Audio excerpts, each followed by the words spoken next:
naissance, dans l'église ou dans le croyant, ne fait pas de toi un homme spirituel. La nouvelle naissance, c'est une vie qui commence. La nouvelle naissance, le prophète dit, c'est dès lors où tu reçois la parole. Dès lors où tu reçois Jésus, à ce moment-là, tu es né de nouveau. C'est-à-dire la vieille nature est morte.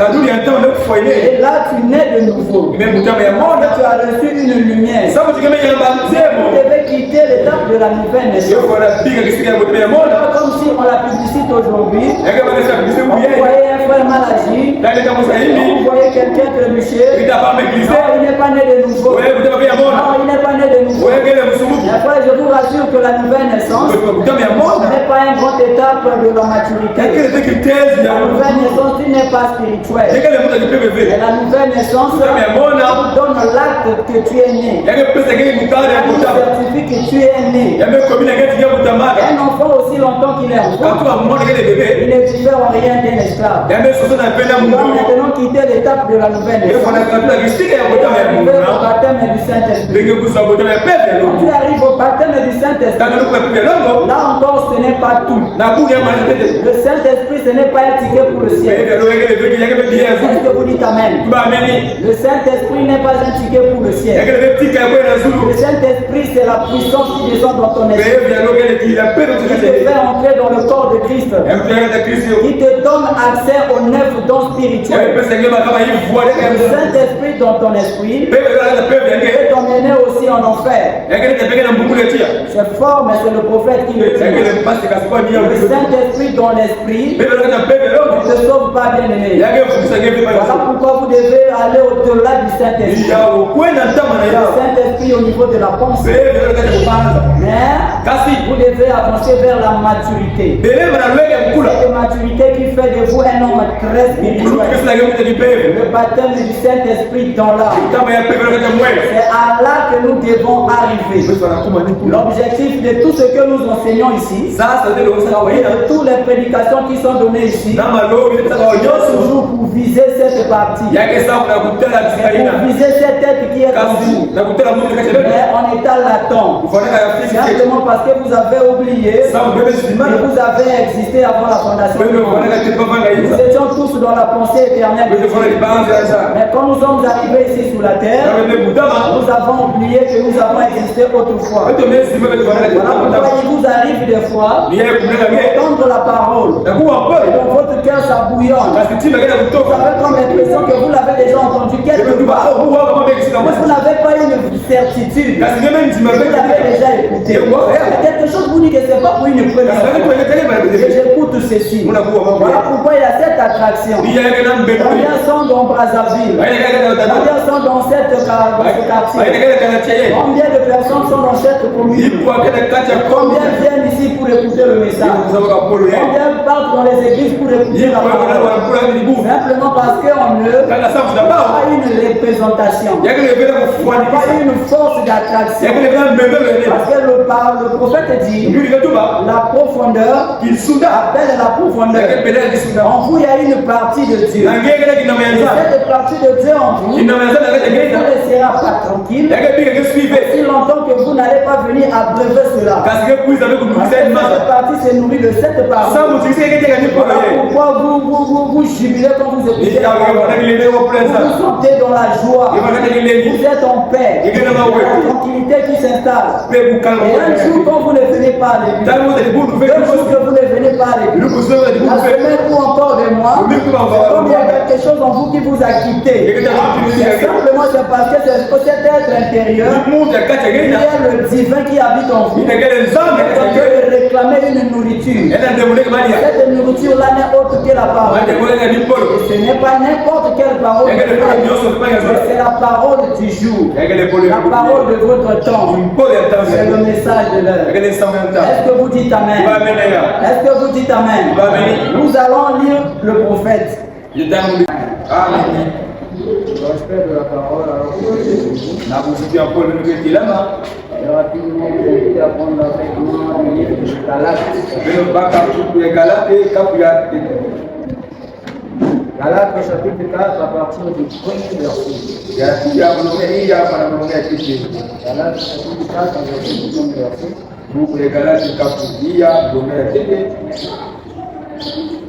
La Bible dit: or, aussi longtemps que l'héritier est encore enfant, je dis qu'il ne diffère en rien d'un esclave, quoi qu'il soit le maître de tout. Mais il est sous des tuteur et des administrateurs, jusqu'au temps marqué par le Père. Nous aussi, de la même manière, lorsque nous étions enfants, nous étions sous l'esclavage et l'indulgence du monde. Lorsque les temps ont été accomplis, Dieu a changé son fils né d'une femme, né sous la loi, afin qu'il rachètât ceux qui étaient sous la loi, afin que nous réussissions l'adoption. Parce que vous êtes fils, j'ai envoyé dans vos cœurs l'esprit de son fils, lequel crie Abba Père. Ainsi tu n'es plus esclave, mais fils, et tu es fils. Tu es aussi héritier par la grâce de Dieu. Merci beaucoup, vous pouvez vous asseoir. Alors que je vais encore ajouter. Dans Galates 3, chapitre 4, chapitre 19. Vous pouvez également le noter sur mes enfants, pour qui j'éprouve de nouveau les douleurs de l'enfantement,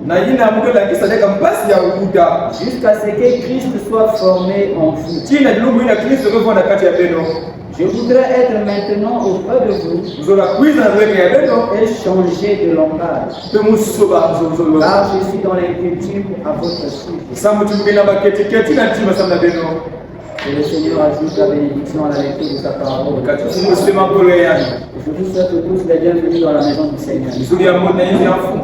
Et nous sommes reconnaissants à notre Dieu pour la grâce qu'il nous a faite ce matin, de pouvoir se retrouver encore dans sa maison.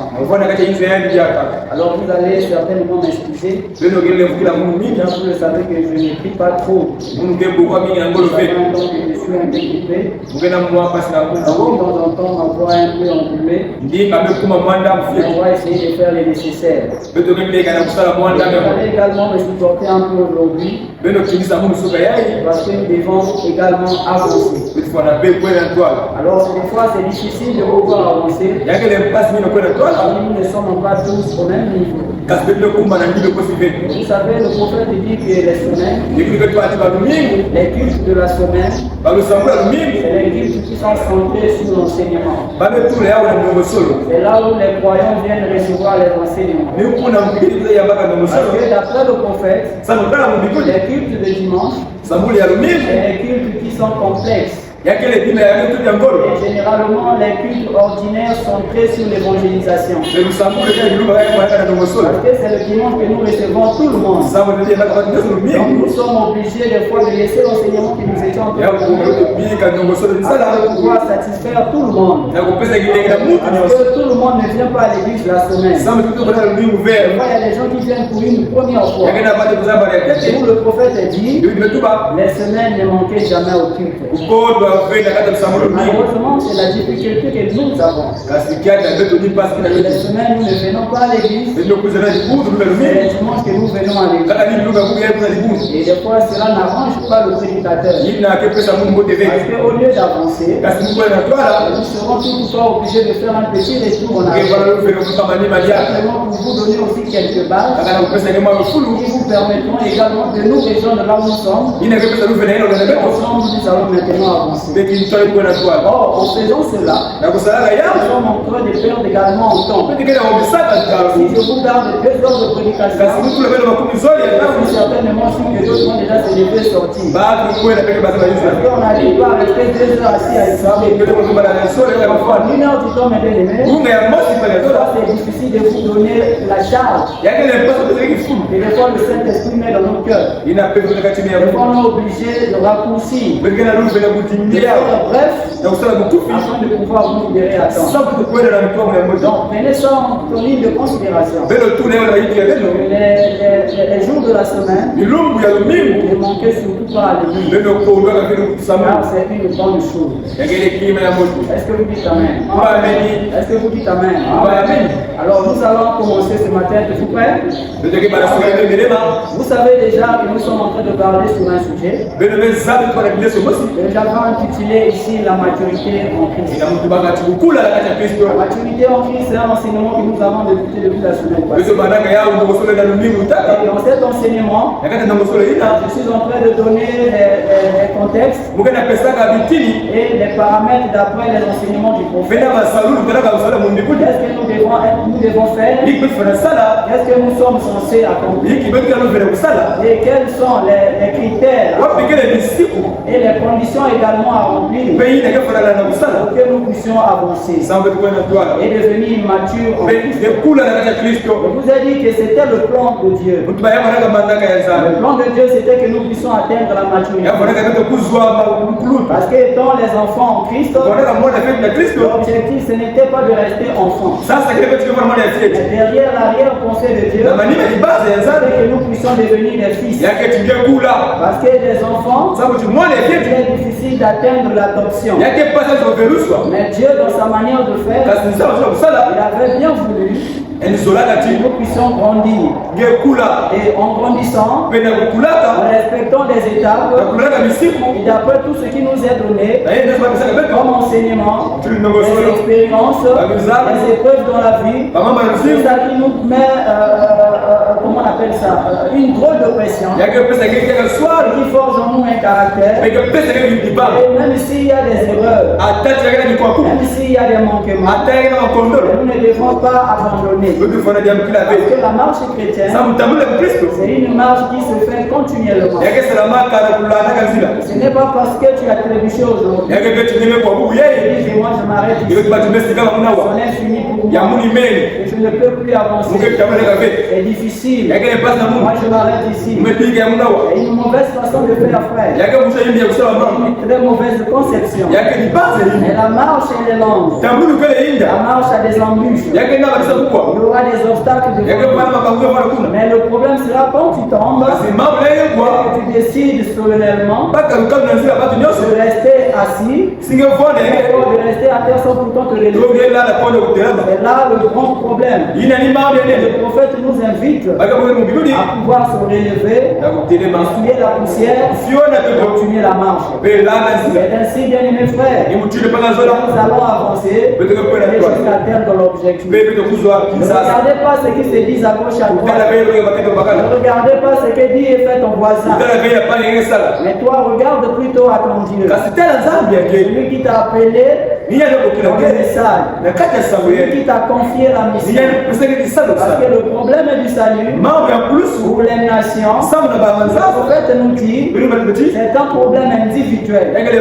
C'est différent avec nos amis juifs. Le salut des juifs est collectif. Puisque le salut des nations, c'est un salut qui est individuel. Donc c'est le problème de tout un chacun. Peut-être fils du pasteur, peut-être fils d'une servante, mais aussi longtemps que toi-même tu ne prendras pas l'engagement et que toi-même tu ne vas pas accepter le Seigneur Jésus comme ton sauveur personnel. Le problème là sera ça va retomber sur toi. Même si ton père est pasteur, le père fera pour lui. Toi également tu feras pour toi. Voilà comment Dieu fait ces choses. Dans sa façon de faire. Voilà pourquoi c'est un Dieu qui est bon. C'est un Dieu qui fait tout ce qu'il veut. Avec son bon plaisir. Amen. Amen. Alors aujourd'hui nous allons parler sur la formation de Christ. La formation de Christ en vous. Et avant que nous puissions monter en vitesse, j'aimerais vous faire un petit briefing. Ce que nous avons parlé ici le jeudi. Aujourd'hui, ceux qui étaient là, ils ont été bénis par la grâce de Dieu. Parce que le peu que Dieu nous avait donné, ça fait bénir nos âmes. On avait parlé des niveaux spirituels. Car le dimanche passé, j'avais pu mentionner cela. Je n'étais pas rentré en profondeur pour donner les détails. Parce que nous étions derrière le temps. Alors ce matin, plutôt le jeudi, et nous avons eu le temps de pouvoir énumérer les 4 étapes pour atteindre la maturité. Et alors les 4 étapes pour atteindre la maturité, j'avais dit que nous quittions de l'étape d'un homme qui est charnel et nous venons à l'étape d'un homme qui est né de nouveau. Et l'étape d'un homme qui est né de nouveau, nous allons ensuite au baptême du Saint-Esprit. Et là encore, le baptême du Saint-Esprit, tu n'arrives pas à la maturité. Et calmez-vous, nous allons donner des exemples. Et vous allez comprendre mieux ce que je dis. Et ensuite, du baptême du Saint-Esprit, nous allons maintenant passer à l'étape d'un homme très spirituel. Quand on arrive au stade d'un homme très spirituel, après le prophète, c'est là maintenant que la construction de la statue d'un homme parfait commence. Alors, un homme charnel est différent d'un homme qui est né de nouveau. Quelle est la différence qui marque ces deux personnes? La différence se fait au niveau de la conception, au niveau de la préhension des Écritures. Un homme qui est charnel, c'est un homme qui est encore attaché au désir de la chair. C'est un homme qui est versatile dans ses décisions. C'est un homme qui est tellement attaché à l'impudicité, à la dissolution, à la jalousie et à toutes ces choses que vous connaissez. Malgré qu'il vient à l'église, mais c'est encore un homme qui est très charnel. Alors étant charnel, il est difficile de comprendre les choses célestes. Il est difficile de comprendre des choses de Dieu. Et le prophète dit, quittant ce stade d'un homme qui est charnel, vous devez naître de nouveau. Je vous ai dit que la nouvelle naissance, dans l'église ou dans le croyant, ne fait pas de toi un homme spirituel. La nouvelle naissance, c'est une vie qui commence. La nouvelle naissance, le prophète dit, c'est dès lors que tu reçois la parole. Dès lors où tu reçois Jésus, à ce moment-là, tu es né de nouveau. C'est-à-dire la vieille nature est morte. Et là, tu nais de nouveau. Tu as reçu une lumière. Vous devez quitter l'étape de la nouvelle naissance. Comme si on la publicite aujourd'hui. On voyait un frère mal agi. On voyait quelqu'un trébucher. Non, il n'est pas né de nouveau. Non, il n'est pas né de nouveau. Après, je vous rassure que la nouvelle naissance n'est pas une grande étape de la maturité. La nouvelle naissance, tu n'es pas spirituel. Et la nouvelle naissance donne l'acte que tu es né. Elle certifie que tu es né. grandir. Un enfant aussi longtemps qu'il est enfant, il ne diffère en rien d'un esclave. Il doit maintenant quitter l'étape de la nouvelle naissance. Au baptême du Saint-Esprit. Quand tu arrives au baptême du Saint-Esprit, là encore ce n'est pas tout. Le Saint-Esprit ce n'est pas un ticket pour le ciel. Est-ce que vous dites Amen? Le Saint-Esprit n'est pas un ticket pour le ciel. Le Saint-Esprit c'est la puissance qui descend dans ton esprit. Qui te fait entrer dans le corps de Christ. Qui te donne accès aux 9 dons spirituels. Le Saint-Esprit dans ton esprit peut t'emmener aussi en enfer. C'est fort, mais c'est le prophète qui le dit. Le Saint-Esprit dans l'esprit ne te sauve pas, bien aimé. Voilà pourquoi vous devez aller au-delà du Saint-Esprit. Le Saint-Esprit au niveau de la pensée. Mais vous devez avancer vers la maturité. C'est une maturité qui fait de vous un homme très spirituel. Le baptême du Saint-Esprit dans l'âme. C'est à là que nous devons arriver. L'objectif de tout ce que nous enseignons ici, de toutes les prédications qui sont données ici, c'est toujours pour viser cette partie. Pour viser cette tête qui est en vous. Mais en état latent. Simplement parce que vous avez oublié que vous avez existé avant la fondation. Nous étions tous dans la pensée éternelle. Mais quand nous sommes arrivés ici sur la terre, nous avons oublié que nous avons existé autrefois. Voilà pourquoi il vous arrive des fois d'entendre la parole. Et dans votre cœur ça bouillonne. Vous avez comme l'impression que vous l'avez déjà entendu quelque part. Vous n'avez pas une certitude. Vous l'avez déjà écouté. Quelque chose vous dit que ce n'est pas pour une première fois. J'écoute ceci. Voilà pourquoi il y a cette attraction. Combien sont dans Brazzaville? Combien sont dans ce quartier? Combien de personnes sont dans cette commune? Combien viennent ici pour écouter le message? Combien partent dans les églises pour écouter la parole? Simplement parce qu'on n'a pas une représentation. On n'a pas une force d'attraction. Parce que le prophète dit la profondeur appelle la profondeur.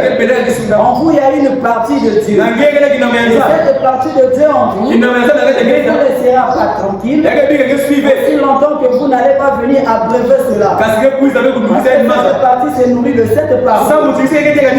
Pourquoi vous jubilez quand vous écoutez la parole? Vous vous sentez dans la joie. Vous êtes en paix. Il y a la tranquillité qui s'installe. Et un jour quand vous ne venez pas à l'église, deux jours que vous ne venez pas à l'église, la semaine ou encore des mois, comme il y a quelque chose en vous qui vous a quitté, simplement c'est parce que cet être intérieur, il y a le divin qui habite en vous. Donc de réclamer une nourriture. Cette nourriture-là n'est autre que la parole. Et ce n'est pas n'importe quelle parole, c'est la parole du jour, la parole de votre temps. C'est le message de l'heure. Est-ce que vous dites Amen? Est-ce que vous dites Amen? Nous allons lire le prophète. Nous allons lire le prophète dans le livre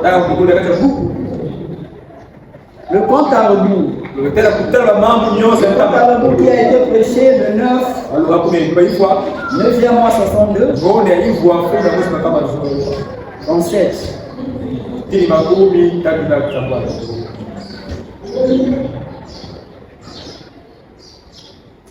Parce que nous pouvons parler, c'est vrai.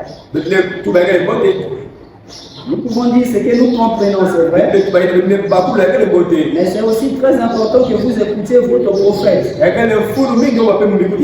Et de peur que ça devienne ses frères Junior qui avait dit. On va mentionner ici dans la prière, moi je n'ai rien d'important à vous dire. Nous sommes ici pour répéter le message. Et que nous puissions répéter fidèlement le message. Vous aussi vous devez être très exigeants. Et des fois c'est triste, je l'ai dit ici le jour. Quand nous venons à l'église, nous écoutons la parole, nous répartons dans nos maisons, nous venons la prochaine fois, nous écoutons la parole, préparant le nom, il n'y a aucune question qu'on pose au prédicateur. Après le sermon qu'il a donné, est-ce qu'il y a des trous d'ombre? Pourquoi il avait dit ceci? Pourquoi cela se trouve dans il n'y a aucune question alors dans ce genre. On se demande, est-ce que les gens comprennent ce que nous disons? Est-ce que les gens ont le souci de leur âme? Est-ce que vous certifie que ce que nous vous disons c'est la vérité? Vous nous faites confiance parce qu'on se tient ici, on parle de la part du Seigneur. Et cette confiance n'exclut pas le contrôle. Vous devez être en mesure de pouvoir avoir vous-même la capacité de ruminer un sermon. Ruminer, c'est faire revenir encore dans la bouche. Est-ce que vous l'avez mangé déjà il y a plusieurs heures? C'est beaucoup plus les quadrilles, les moutons qui ont. Et la parole aussi, c'est quelque chose qui doit être comme ça. Vous avez emmagasiné un sermon, un autre que vous prenez, et quand vous arrivez à la maison, vous allez aussi étudier. Et à force d'étudier, il y a certainement les questions qui vont susciter, qui des fois dépassent votre compréhension. C'est des questions comme ça que nous avons besoin. Peut-être que je n'avais pas abordé des glossaires, ou encore je n'étais pas très précis. Donc vous revenez avec la question. Cela m'oblige encore à peser, être plus précis. Je m'assure que la compréhension elle est fluide. Et vous comprenez parfaitement ce que je vous donne. C'est comme ça que l'église grandit. Ce n'était pas pour rien que le prophète a organisé la série des questions et réponses. Ce n'était pas pour le simple plaisir. Mais il voudrait s'assurer que ce qu'il est en train de donner comme enseignement, que l'église est en train de le comprendre. Et vous avez lu les sermons de questions et réponses. Vous avez écouté les diverses questions que les gens posaient en rapport avec la doctrine, en rapport avec les sermons du prophète, en rapport avec ce qui n'est même pas la parole de Dieu. Quand ça touche la vie d'un homme, la vie d'un fils de Dieu, le prophète est obligé de répondre. Voyez-vous frère, nous sommes ici pour vous. Donc ne nous laissez pas libres qui voient. Méditer, venir vous donner les enseignements. Nous repartons pour nous. Allons le voir le mardi, le jeudi et le dimanche. C'est la routine. Je crois que vous allez faire de votre mieux pour arranger cette situation. Est-ce que vous dites Amen? Est-ce que vous dites Amen? Amen. Je disais, nous sommes dans le compte à rebours. Paragraphe 37. Alors, si un homme a l'idée très arrêtée que la justification c'est tout ce qu'on doit avoir, rien d'autre, il est dans l'erreur. Dans l'erreur. Forcément qu'il est dans l'erreur. Et puis si l'église, ceux qui croient comme beaucoup de pentecôtistes, que le Saint-Esprit c'est tout ce qu'il faut, c'est tout simplement se repentir et recevoir le Saint-Esprit. Ça aussi c'est une erreur. Parce qu'il faut qu'il y ait la sanctification. Vous purifiez avant que le Saint-Esprit entre. Sinon vous excluez le sang. Vous voyez? Et la nouvelle naissance, là les gens disent que le baptême du Saint-Esprit est la nouvelle naissance. Or ça, c'est une erreur. Le baptême du Saint-Esprit est différent de la nouvelle naissance. La nouvelle naissance est lorsque vous naissez de nouveau. Mais le Saint-Esprit, c'est lorsqu'une puissance entre en vous. Entre dans cette naissance pour produire le service. C'est exact. Vous voyez, le Saint-Esprit, c'est d'être baptisé dans le Saint-Esprit. La nouvelle naissance, vous avez la nouvelle naissance en croyant au Seigneur Jésus-Christ. Vous voyez, en ayant la foi et en l'acceptant comme votre sauveur. Là, c'est la naissance. Vous voyez, parce que vous êtes passé de la mort à la vie. Bon, Si vous voulez étayer ça, prenez Jean 5:24. Qui écoute mes paroles, qui croit à celui qui m'a envoyé, à la vie éternelle. Voyez, il a la vie parce qu'il croit. Et il a fallu que ce même groupe de gens se retrouve à la Pentecôte. Quand ils avaient déjà crié au Seigneur, mais il fallait qu'ils se retrouvent encore à la Pentecôte. Oui, être baptisé du Saint-Esprit, c'est exact. Écoutez le 39. Le Saint-Esprit, c'est une puissance. Le pouvoir de le servir. Quand ils disent qu'il faut naître de nouveau et qu'il applique ça au Saint-Esprit, beaucoup de méthodistes et tous sont dans l'erreur. Là, c'est impossible. On s'accorde tout simplement par ici, vous comprenez la chose de travers. Il faut que ça soit reçu comme l'Écriture l'a placé ici. Voyez, et le Saint-Esprit est une... vous recevrez la nouvelle naissance après ceci. Non, vous recevrez une puissance. Acte 1:8. Ceci, le Saint-Esprit survenant sur vous. Ils avaient déjà cru pour recevoir la vie éternelle. Et pour recevoir une puissance, il leur fallait le Saint-Esprit. Vous serez mes témoins. Après, le Saint-Esprit sera venu sur vous. Parce que le Saint-Esprit témoigne de la résurrection. Il montre que vous êtes devenu un adulte au Seigneur. Un adulte en Christ. Est-ce que vous dites Amen? Voilà comment le prophète nous a détaillé la différence. Voilà comment le prophète nous a simplifié la chose. Devenir un adulte en Christ, je vous ai dit qu'il y a un adulte qui est majeur. Il n'a pas encore atteint sa pleine maturité. Parce qu'à l'âge de 18 ans, on devient un adulte. Maintenant, on n'est pas encore un adulte très majeur, plutôt un adulte très mature. Mais on est quand même adulte. À l'âge de 17 à 18 ans, on est capable de prendre un certain nombre de décisions. On est capable de pouvoir se prendre en charge. Mais à l'âge de 18 ans, il y a des choses que nous ne devrions pas faire. Il y a des choses que nous ne pouvons jamais faire également. Donc, voilà un peu les étapes, bien aimées. Et nous avons parlé le jeudi ici. Ces étapes spirituelles, c'est simplement la continuité d'un chemin qui est très long. Et nous sommes en train de poursuivre. Et que l'objectif, c'est d'atteindre cette maturité. Et pour ce matin, nous venons de faire la lecture dans le livre de Galates, chapitre 4, verset 19.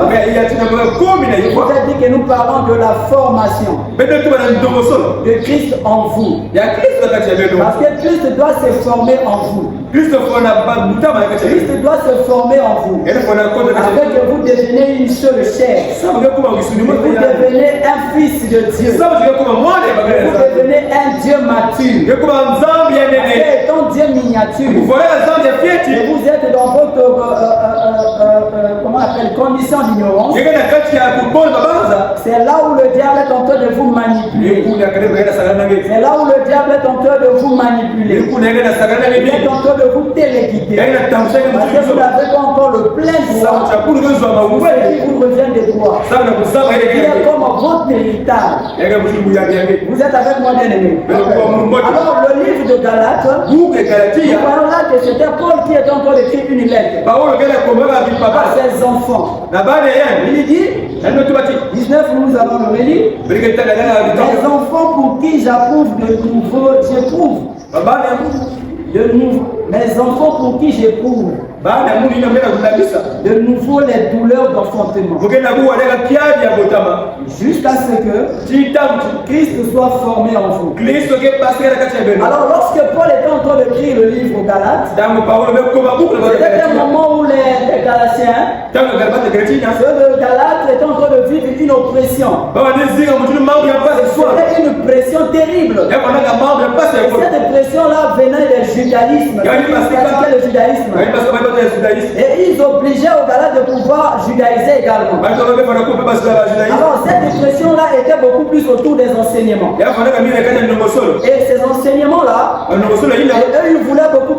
Galatiens, eux qui avaient déjà reçu la parole, et eux aussi puissent se comporter de la même manière que eux. Et il y avait comment on appelle ça, comment je peux expliquer, excusez-moi. Il y avait 4 points essentiels. Il y avait comme oppression au niveau des enseignants. Ces derniers voulaient beaucoup plus que ceux-là aussi puissent être circoncis. C'était beaucoup plus au niveau de la circoncision. Et aussi de la prescription alimentaire. Parce que d'après les lois mosaïques, d'après ce que Moïse avait établi, il y avait aussi des restrictions de ce que les enfants d'Israël pouvaient consommer comme viande et de ce qu'ils ne pouvaient pas consommer. Et ce n'est pareil avec les animaux aquatiques. Il y avait aussi des poissons que eux ils devaient consommer. C'était par exemple des poissons à écailles. Mais des poissons qui n'avaient pas d'écailles. C'était interdit aux enfants d'Israël d'en consommer. Donc c'était fait autour des prescriptions alimentaires. Ceux-là ils ont été judaïsés. Et ils obligeaient à ce que ceux des Galates aussi respectaient cela. Et dans les enseignements de Paul, avec dit que ça là c'est déjà aboli. C'est plus essentiel pour nous. Parce que Paul avait emmené un évangile de la grâce. Il voulait beaucoup plus s'attarder sur ces choses. Il y avait aussi les fêtes des Juifs. Et il voulait plus qu'eux puissent aussi s'associer à tout qui était organisation liée aux fêtes juives. Alors que les fêtes juives concernaient eux. C'était des fêtes qui étaient constituées dans les lois de Moïse. Et ils continuaient toujours de vivre cette loi de Moïse. Alors que Paul ne voulait plus. C'était à ce niveau-là que les Galates étaient tellement mis sur une pression. Ils étaient tellement oppressés. Et que Paul, recevant cela, il leur écrit cette lettre. Mes enfants, en qui j'éprouve de nouveau les douleurs de mon cœur. Et le souci de Paul, c'est que Christ puisse naître en eux. Parce qu'ils savaient que quand Christ naîtra en eux, c'est ça qui va devenir leur véritable assurance. C'est ça qui deviendra leur pilier. Leur ombre. Et les bons démarrer. Et ton père, il sait déjà que ces hommes-là sont mûrs. Que ces hommes-là sont déjà bien assis. Il y a déjà la naissance de Christ en eux. Parce que quand Christ se personnifie en vous, c'est ça qui fait de vous un homme mature. Une femme mature. Un croyant mature. Si Christ n'est pas encore né en vous, si Christ n'est pas encore formé en vous, il sera pour vous difficile bien de devenir mature. Nous sommes en train de parler ce matin sur la formation de Christ en vous. Parce que nous voulons que Christ puisse naître en vous. Voyez-vous mes frères? Excusez-moi.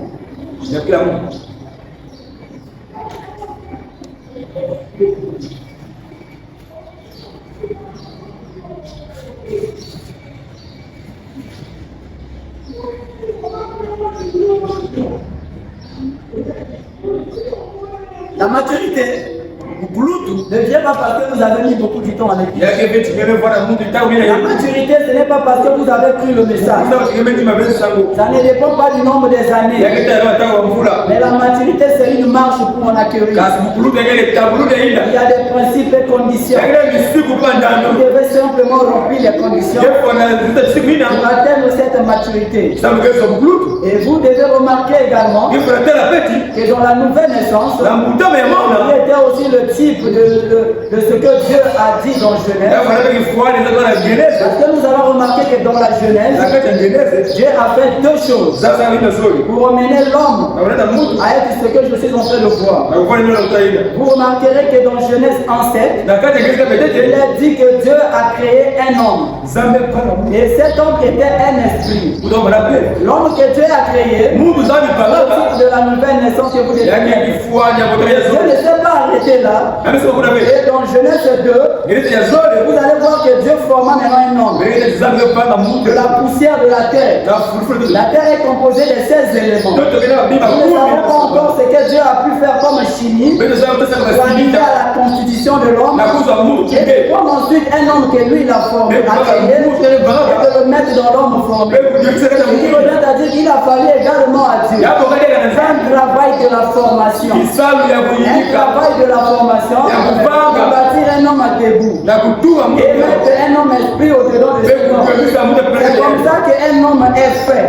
Voilà pourquoi naître de nouveau, c'est une bonne chose. Il faut qu'il y ait aussi la formation de Christ. Il va faire en sorte que le Saint-Esprit descende. Et quand le Saint-Esprit viendra, le Saint-Esprit aussi doit encore faire des choses. Parce que le Saint-Esprit n'est pas donné simplement pour que vous puissiez acclamer la parole. Il n'est pas donné pour que vous puissiez seulement le Saint-Esprit, c'est vous mettre au service. Posez-vous la question, se mettre au service. Au service de quoi? Au service de quoi? Je vous ai dit, bien mes frères, chacun de nous a quelque chose à faire. Nous avons tous un travail à faire pour le royaume. Je ne peux pas vous engager et ne pas vous donner un travail. Je vous ai dit que la paix, la croix, le message. Et ça l'embauche. Quand Dieu vous embauche, il va vous donner les descriptions de tâches. Les descriptions de tâches dans une société ou entreprise, c'est ce qui te fait voir ce que tu es censé faire. Et c'est en fonction de ça que tu es payé. Maintenant, Dieu t'a recruté. Tu es dans l'entreprise du Dieu vivant. Et Dieu veut que tu aies un service à faire. Il t'a donné l'outil pour faire ce service. Et cet outil qui est le Saint-Esprit, il te l'a donné. Qu'est-ce que toi tu fais avec l'Esprit de Dieu? Qu'est-ce que tu fais avec le Saint-Esprit de Dieu? Depuis que tu as reçu le Saint-Esprit, qu'est-ce que tu en fais avec, bien-aimé? Alors qu'il y a des âmes qui se meurent dans le monde. Alors qu'il y a un voisin qui ne connaît même pas le message. Alors qu'il y a une personne là-bas qui meurt simplement parce qu'il n'a pas une personne priée. Qu'est-ce que tu fais avec le Saint-Esprit? Je vous ai dit, bien-aimé frère, que Dieu pour faire quelque chose, il ne demande pas si tu es prédicateur ou pas. La puissance du Saint-Esprit n'agit pas pour prédicateur. Même les simples croyants là-bas peuvent prier pour une personne et le ressusciter. Un simple croyant peut prier pour une personne malade et être. Vous l'avez attribué au prédicateur par peur. Vous l'avez attribué au prédicateur simplement parce que vous êtes incrédule. Non, parce que vous ne connaissez pas votre Dieu. Mais comment vous avez le feu en vous? Et vous ne savez pas manipuler le feu. Vous êtes émaillé son Seigneur. Vous devez donner le rythme de ce monde. Maintenant, le Saint-Esprit est craint. Parce que le diable connaît, en lui il y a le feu qui brûle. Depuis que tu l'as reçu, tu ne fais rien en fait. Tu ne fais rien en fait. C'est dangereux, mes amis. Alors que Dieu vous a tant aimé. Dieu vous a tellement aimé. Il a voulu que vous pourrez posséder ces choses. L'ennemi ne puisse plus vous tromper. C'est au moyen du Saint-Esprit. Le Saint-Esprit descend en vous. Il travaille aussi comme un pédagogue. Parce qu'il nous a été promis dans la parole. Dans les derniers jours, nous serons tous enseignés. Le Saint-Esprit, c'est un pédagogue. Il vous donne des enseignements. Il vous donne des enseignements afin de vous emmener à la maturité. Vous devez assimiler les enseignements que vous donne le Saint-Esprit. Parce que le Saint-Esprit, dans sa façon d'agir, il vous emmènera également à comprendre clairement la parole, afin que vous puissiez la discerner. Parce que sans Saint-Esprit en vous, il sera difficile pour vous de comprendre la parole. Parce que la parole, pour la comprendre, il faut la nouvelle naissance et le Saint-Esprit. Nicodème a posé la question à Jésus. Jésus lui a répondu, commençons par là. Et comprendre le royaume. Plutôt voir le royaume. D'après la réponse que Jésus a donnée à Nicodème, il va naître de nouveau. On voit le royaume. Alors que mon frère Branham interprète ça, nous donnons la définition de la phrase de Jésus. Voir signifie comprendre. Il ne demandait pas à Nicodème de voir le royaume. Il demandait plutôt à Nicodème de comprendre le royaume. Et pour comprendre le royaume, il faut naître de nouveau. La nouvelle naissance qui, par la suite, viendra le Saint-Esprit. À ce moment-là que tu seras apte à discerner les Écritures. Écritures et à comprendre entre les lignes que le prophète nous l'a décrit. Mais bien aimé, avec ce livre, les magiciens font des miracles. Est-ce que vous le savez? Les magiciens utilisent la Bible. Les magiciens utilisent la Bible. Vous savez pourquoi? Parce que la Bible n'est pas un livre chrétien. Là, c'est difficile. La Bible n'est pas un simple livre chrétien. Mais la Bible, c'est la constitution des lois divines. Des lois divines qui régissent le monde et l'univers. Voilà pourquoi quand le diable l'utilise, en le pervertissant, il reçoit aussi des résultats. Parce que cela va de pair avec les lois préétablies par Dieu. Comme Dieu ne contourne pas ses lois, il est obligé de recevoir une solution. Ce n'est pas pour autant dire que Dieu l'a agréé. Il a agréé simplement sa parole. Parce qu'il avait déjà établi une loi. Donc si tu veux obtenir telle chose, le chemin à suivre c'est passer par là. Alors quand tu suis ce chemin-là, que tu sois chrétien ou païen, tu l'obtiens. Voilà pourquoi vous verrez dans le monde, les hommes politiques deviennent de plus en plus riches. Les hommes qui ne viennent pas à l'église deviennent de plus en plus riches. Et les hommes qui donnent qui donnent les plus grands dons dans les églises. Ils payent des grosses dîmes dans les églises. Mais ils ne partent jamais dans les églises. Mais pourquoi ils font ça? Parce qu'ils savent que dans la parole, la façon d'être béni, de pouvoir donner. La loi de recevoir, c'est de donner. Dieu ne fait exception de personne. Que tu sois croyant ou pas, quand tu respectes cela, tu es obligé de te bénir. Mais ça n'a rien à voir avec le salut. Le salut, tu dois croire la parole. Tu dois accepter le Seigneur. Tu dois naître de nouveau. Voyez-vous mes frères, c'est dans cette perspective que Dieu travaille. Voilà pourquoi il est très important. Nous qui avons l'amour de Dieu, l'amour de Dieu est sélectif. Dieu n'aime pas tout le monde. Je vous ai dit que le choix de Dieu est sélectif. Dieu choisit qui il veut. Ce n'est pas parce que tu es bon. Tu peux être pieux. Tu peux être moral et stable. Mais le choix de Dieu ne tombe pas sur toi. C'est ce que Esaü avait fait. Esaü n'avait rien fait. Mais Dieu avant la fondation, les enfants étaient encore dans le ventre de leur mère, il a dit que j'ai aimé Jacob et j'ai haï Esaü. Mais qu'est-ce qu'Esaü avait fait? Et que le choix de Dieu se porte vers Jacob et qu'il déteste Esaü. Esaü n'avait rien fait. C'est le choix de Dieu, bien aimé. L'amour de Dieu est sélectif. Dieu choisit de travailler avec qui il veut. Alors comme il vous choisit, mes bien-aimés, et il fait en sorte que vous montez dans un cercle fermé. Il fait de vous ses fils bien-aimés. Et il fait de vous ses frères. Oh, bien-aimés, c'est une grâce. Nous devons premièrement se réjouir. Nous devons d'abord dire merci au Seigneur de ce que son choix est porté sur nous. Parce que ce n'était pas facile. Mais regardez maintenant les deux personnages. Jacob et Esaü. C'est lui qui avait la pleine bénédiction de Dieu. Jacob choisit depuis le sang de sa mère. Comment est-ce qu'il a vécu? En cachette. Un tricheur. Il était dans la volonté de Dieu. Il est allé chez son beau-père. Il a travaillé comme un malade. 14 ans pour avoir 2 femmes. Il a gagné de bien. Il était toujours dans la peur et dans la crainte. Il avait toute la bénédiction du ciel. Alors que son père finissait de le bénir, Esaü est arrivé, demandant ainsi à ce que papa lui bénisse. Et Isaac a dit, je n'ai plus rien, mon fils. Ton frère a tout pris.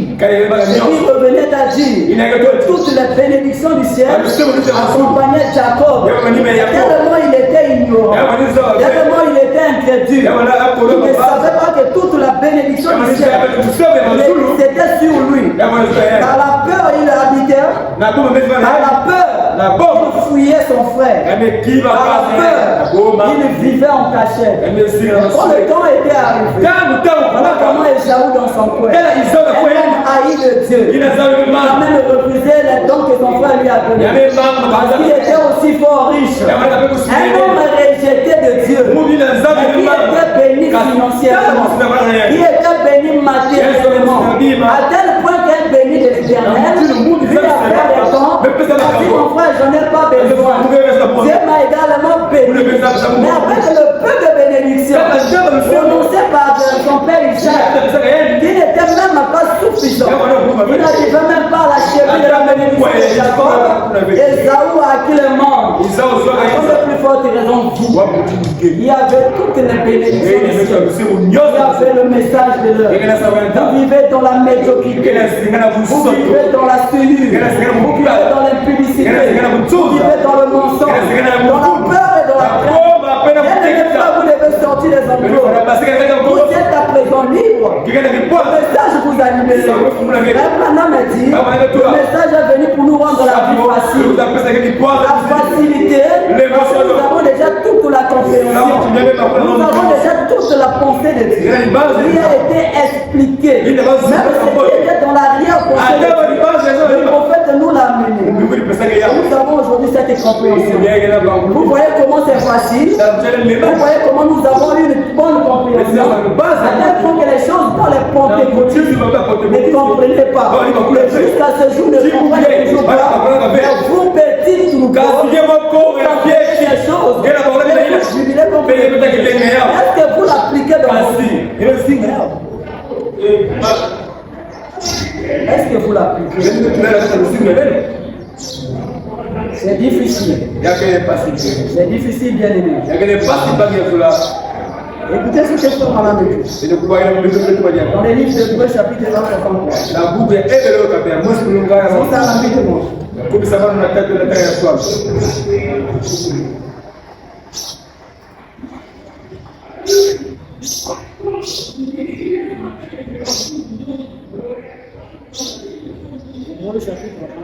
Et de le cap de tête.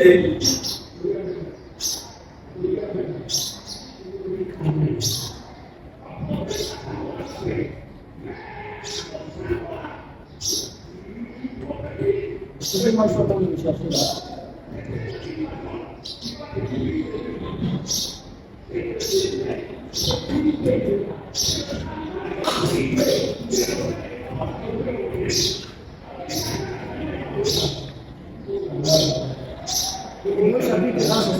Et de le cap de tête. Il était prêché le 21, 8e mois, 57. Alors, on va dire que nous avons aussi bon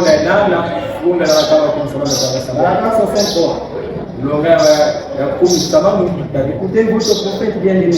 Votre prophète chez lui.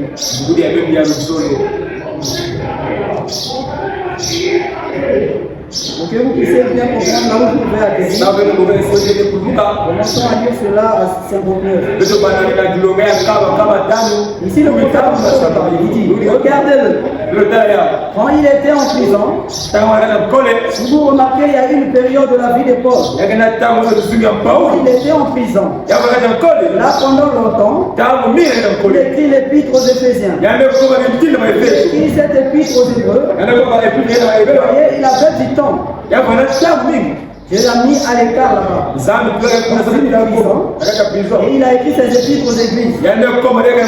Une église d'Éphèse. Et on a écrit une église pentecôtiste. Il avait beaucoup de problèmes avec eux. Vous voyez? Au 60, le prophète dit, mais je crois que lorsqu'il parlait aux Éphésiens, il a annoncé que Dieu nous a prédestinés à être des fils et des filles. Et il nous a adoptés. A fait de nous ses enfants en Jésus-Christ. Avant la fondation du monde. Regardez-le aborder l'épître aux Romains. Et tout. Eux, c'était des adultes. Or, ils parlaient en langue, bien sûr. Ils avaient des signes du Saint-Esprit au milieu d'eux. Mais ils n'ont pas fabriqué des doctrines de sensations. Des petits frissons et des sensations bizarres.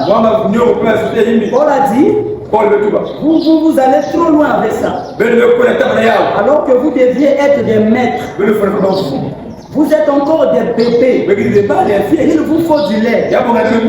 Et j'ai toujours essayé de me battre pour ça. Pour que ce tabernacle soit comme ça. Pas une bande de bébés. Soyons des adultes. Restez sur la route. Oh là là. Le prophète dit, j'ai toujours essayé de faire ceci. J'ai toujours essayé de me battre pour que l'église devienne comme ça. Pour que l'église arrive à la maturité. Pour que l'église devienne les adultes. Il ne reste pas de bébés. Ils ont toutefois besoin du lait. Parce qu'ici, il évoque la différence que Paul avait. Les enseignements qu'il donnait aux Éphésiens et les enseignements qu'il donnait aux Romains. Cette différence était marquée par leur maturité, par leur capacité. Les Éphésiens ont encore des bébés. Ils avaient des esprits, des sensations, etc. Mais ils étaient très immatures. Avec les Romains, avec eux, on pouvait leur parler de la prédestination. Des choses qui semblaient être au sommet. Parce qu'autant que Paul parlait de la prédestination, c'était difficile. Parce que c'était des enseignements qui étaient classés supérieurs. Mais les Romains n'avaient pas du mal à digérer cela. Parce qu'ils étaient déjà des adultes en Christ. Or, pour les Éphésiens, eux, ils étaient encore restés dans les rudiments élémentaires.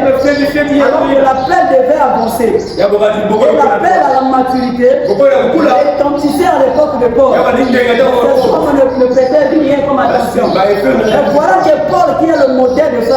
Paul qui est le modèle de notre prophète. Le prophète s'appuie sur cette écriture. Et pour celui que lui aussi s'est retrouvé dans cette même écriture. Donc il attendait que l'église puisse avancer. Parce qu'il y avait des choses qui devaient être dites. Il y avait des enseignements qui devaient être positionnés. Mais l'église n'était pas encore arrivée en mesure de pouvoir recevoir ces enseignements. Le prophète dit, je suis en train de me battre pour que l'église arrive comme ça, à la maturité, qu'ils deviennent des adultes. Voyez-vous, frère, et pour que vous deveniez des adultes, nous avons besoin de ces choses. Vous avez besoin d'écouter ce que nous écoutons ce matin. Et de tout ce que vous avez déjà eu à écouter. Le problème, ne vous limitez pas à écouter. Mais le problème, c'est de l'appliquer. Est-ce que vous dites Amen? Est-ce que vous dites Amen? Oh, bien-aimé. Vous savez servir Dieu. Ce n'est pas un service que vous rendez. Servir Dieu, c'est plutôt un service que Dieu. Disons plutôt ce que Dieu a trouvé bon, vous choisissez de le faire. Et en vertu de ce que vous allez faire pour Dieu. Et par rapport au travail que vous avez accompli, il y aura une récompense. Et la récompense de ce que nous avons fait pour Dieu, je suis sûr que c'est le ciel. C'est la vie éternelle. Nous serons dans l'éternité. Nous vivrons éternellement. Rappelez-vous bien, mes frères. Donc venir à l'église, ce n'est pas un service que vous rendez à Dieu. Ce n'est pas un service que vous rendez à frère.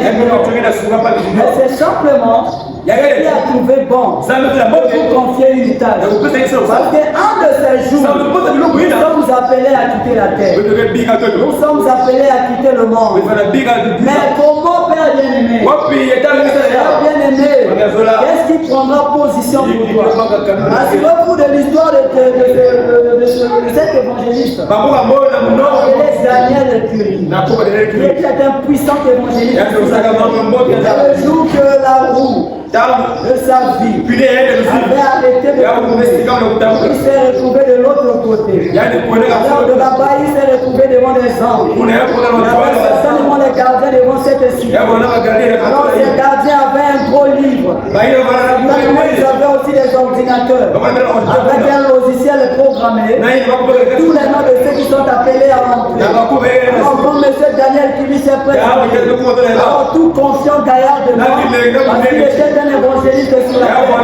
Il a dit, je suis de Daniel Kiri. Je suis un évangéliste. J'ai prêché la parole. J'ai gagné des âmes au Seigneur. Il dit oui monsieur c'est vrai. Nous devons d'abord vérifier. Et ils ont lancé la recherche. Dans ce logiciel de recherche, il dit monsieur Daniel Kiri, il y a votre nom qui est là. Simplement ce n'est pas marqué. Vous n'allez pas entrer monsieur Daniel Kiri. Il a dit comment je ne vais pas entrer. Moi je n'ai pas un travail pour le Seigneur. Il a dit ici ça indique que vous n'allez pas entrer. Monsieur Daniel Kiri dit, n'y a-t-il pas un autre moyen? Il y a un autre moyen. Vous devez faire un retour à l'appel. Et cet appel, c'est pas nous qui sommes en mesure de pouvoir le gérer. Daniel Kiri a pris la tour d'appel. Il a dit, je vais encore aller un peu plus haut. Il a dit, suivez seulement ce chemin. Voilà comment Daniel Kiri est en train de planer. Certainement voyageant, il est un vaisseau spatial. Il est en train de pénétrer la lumière. Vers cette lumière inaccessible. Et de cette grande lumière inaccessible est sortie une voix. Daniel Kiri. Et vous savez la suite de l'histoire. Parce que sur la terre, Daniel Kiri avait pris position pour Dieu. Mais est-ce que vous avez quelque chose sur quoi se tenir un de ces jours? Quand vous allez se retrouver dans la même position que Daniel Kiri. De quoi comptez-vous bien aimé? Sur quoi s'appuyez-vous? Est-ce qu'il y aura quelqu'un pour prendre position? Il y aura quelqu'un pour dire que Père, c'est vrai qu'il a failli, c'est vrai qu'il a fait des erreurs, c'est vrai qu'il manquait, c'est vrai qu'il volait. Mais Daniel Kiri sur la terre, il a pris position pour cette parole. Est-ce que tu auras ce témoignage? Est-ce que tu auras quelqu'un à vous? Il se tiendra entre le Père et toi. Il te dit, il ne sera pas condamné. Pour ses erreurs, il est là dans mon compte. Vous venez à l'église bien-aimée. On vous parle de votre mauvaise vie. On vous dit de recevoir le Seigneur. On vous donne des conseils. On vous prêche la parole. On vous dit de travailler votre caractère. Vous devez recevoir le Saint-Esprit. Mais sur quoi comptez-vous bien-aimés? Nous sommes ici pour travailler. Je suis sur mon poste du devoir pour vous donner ce qu'il faut. Afin que ce jour-là, vous ayez de quoi répondre. Et que vous ayez quelqu'un à côté qui prendra position pour vous. Il peut dire Amen. Amen. Amen. Ah, la bonne guérison.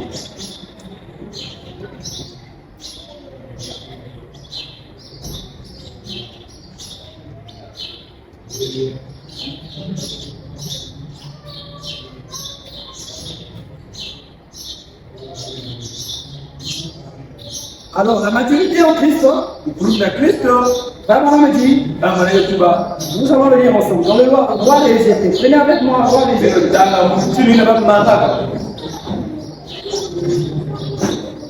Roi rejeté.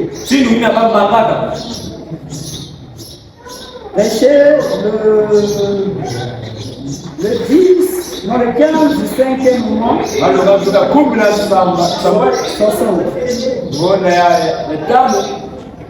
Le roi rejeté.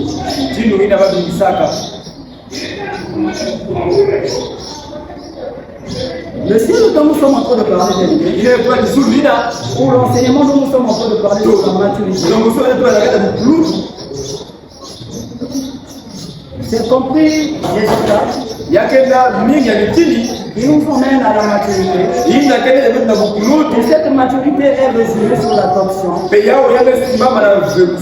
l'adoption en lui, on est résume sur un seul fait, qui est l'enlèvement. Et l'enlèvement nous rappelle à la maison que nous entrons au ciel. Alors pour parler de ces choses, en regardant la statue d'un homme quel homme vous devenons spirituel. La constitution de la statue d'un homme parfait, jusqu'à la fin, on va la faire, mon ami.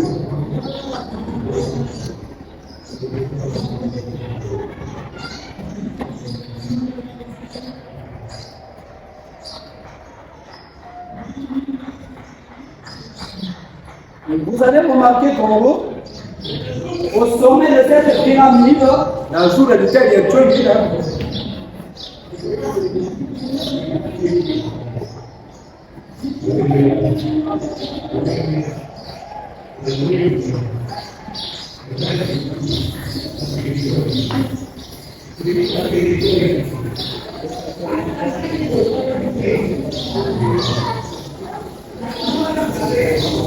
vous avez remarqué qu'ici au sommet de la pyramide, où on arrivait là, et ici la structure d'un homme parfait, c'est la marche du royaume.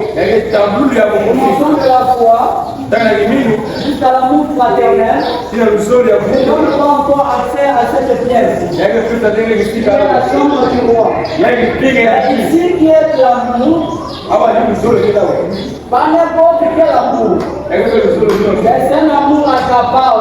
Cet amour agapao, d'après le prophète, c'est ça la condition pour entrer. Parce que commençons de la foi. La vertu, la connaissance en tant que piété et l'amour fraternel ne te donne pas le droit de revenir. Non, ne te donne pas le droit plutôt d'aller dire d'entrer au ciel. Mais le ticket pour le ciel, c'est d'avoir cet amour agapao. On va entrer ici dans la chambre du roi. Nous parlons des grands mystères. Et parmi les grands mystères dont nous parlons, nous avons parlé d'une chose qui est l'entrée dans la chambre, comment on appelle ça, dans la tente. Dans la vision de la tente de frère Branham, nous parlons seulement de l'entrée. On n'a jamais parlé de ce qui se passe à l'intérieur et de la personne qui ressort de cette tente. La personne qui est entrée dans la tente, il est ressorti comment? Alors que nous parlons de la pierre de fête, nous parlons des tonnerres, nous parlons de toutes ces choses. Et par le tonnerre révélé, les tonnerres ont fait ceci. Mais qu'est-ce que ces tonnerres ont dit? Alors que ces tonnerres disaient quelque chose, ces tonnerres-là avaient exactement dit quoi? Voilà mes bien-aimés frères, ça se résume sur une seule chose. Parce que même les 6 étapes que vous voyez, c'était constitué des lois que Dieu est en train de nous enseigner. Et ces lois-là, c'était simplement pour nous amener à cet amour. Cet amour agapao, c'est l'amour de Dieu qui nous donne le ticket d'entrée. Écoutez ce que votre prophète dit quand il avait reçu cette expérience, après la vision qu'il avait reçue. Donc il est allé de l'autre côté. Quand le roi rejetait son œuvre, alors j'ai entendu une celle qui m'avait parlé dans la chambre. Dit ceci. C'est ce que tu as prêché. C'est ça le Saint-Esprit. C'est l'amour parfait. Et nul ne peut entrer sans cela. Je suis plus que convaincu. Je n'ai jamais été toute ma vie. Il faut l'amour parfait. Montrer là-bas. Il n'y avait pas de jalousie. Il n'y avait pas de fatigue. Il n'y avait jamais. Il n'y avait pas la mort. La maladie ne pourrait jamais y entrer. La moralité ne pourrait jamais vous faire faillir. Il ne pouvait pas pleurer. Il n'y avait que la joie. Oh, précieux frère, vous devez avoir un amour parfait. Cet amour parfait, c'est Dieu lui-même. C'est Dieu fait chair. Nous parlons de Dieu fait chair. Dieu fait chair, ce n'est pas la sensation. Dieu fait chair, ce n'est pas des miracles. Dieu fait chair, c'est l'amour parfait.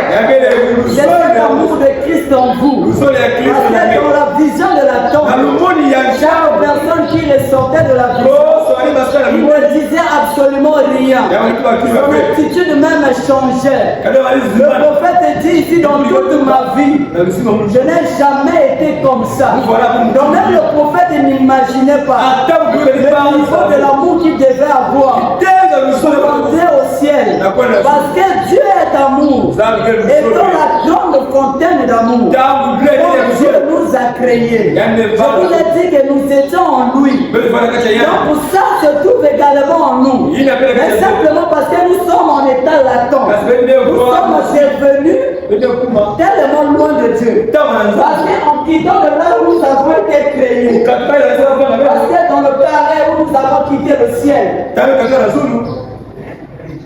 Ça c'est le ciel. Je vous ai parlé du paradis, vous voyez que je suis en train de dessiner aux anges. Les mathématiciens sachent que nous appliquons ici ce qu'on appelle comment on appelle ça, la géométrie de l'espace. Parce que sous la terre, nous n'allons pas voir le carré tel que carré. Ça va se représenter comme un losange. Ici, c'est l'amour de Dieu. La grande fontaine d'amour. Là où nous avons tous quitté. Nous avons quitté cette fontaine d'amour. Et nous sommes arrivés ici. Je ne suis pas un bon dessinateur, mes frères. Supportez-moi.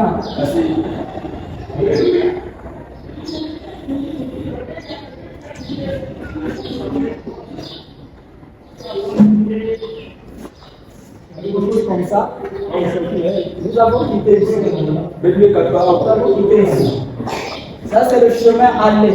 Nous avons permis de quitter la grande fontaine d'amour de Dieu.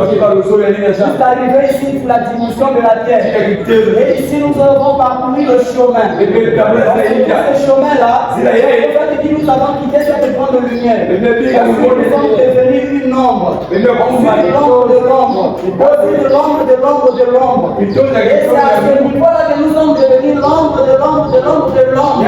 De cette grande lumière. Et c'est ici que nous sommes devenus corruption. C'est à ce niveau que nous sommes appelés des pécheurs.